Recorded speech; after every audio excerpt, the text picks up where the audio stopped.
My name is Dr. Kevin Haselhorst. I'm an emergency physician who's painfully aware that family members need more compassion and support in making life and death decisions.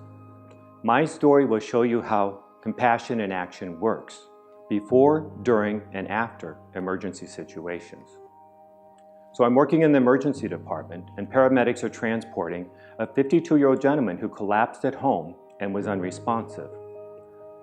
Jim was in excellent health, but required life support. The nurses and I stabilized his vital signs, and the tech rushed to get a CAT scan of his brain. As I walked Joan to the family waiting room, I said point blank, "This looks bad."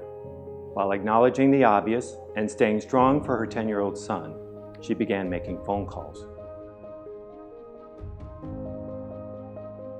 The CAT scan showed a massive hemorrhage that was squeezing Jim's brain to death. The neurosurgeon reviewed the findings and agreed with them, but was unsure what to do. Was it worth saving Jim's life?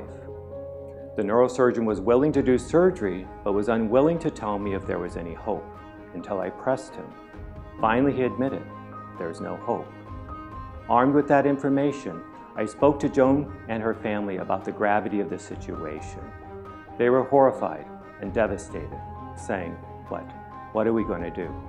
It's the most helpless feeling imaginable. What choice did Jim's family have in this emotional tug-of-war?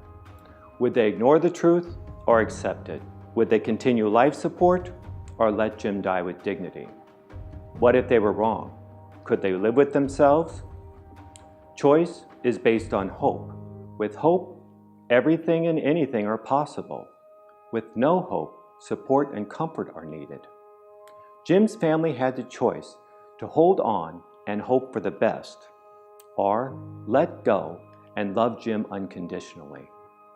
The family gathered their thoughts and decided to honor Jim's life by allowing him to die with dignity.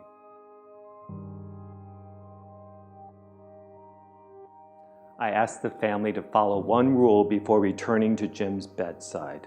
I said, "I know you're upset, but don't upset Jim." With hearing being the last to go, Jim needed to know that he was okay and you were okay. That was a tough sell, but Joan was a champ.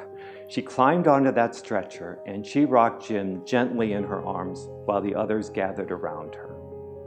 At that moment, a minister walked through the department and I asked if he could pray with them and bless Jim, and they agreed.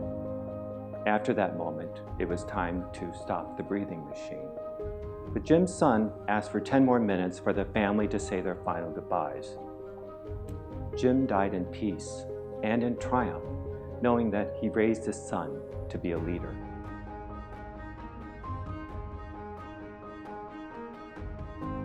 By using certainty, choice, and comfort, and showing kindness to Joan and her family, I demonstrated compassion.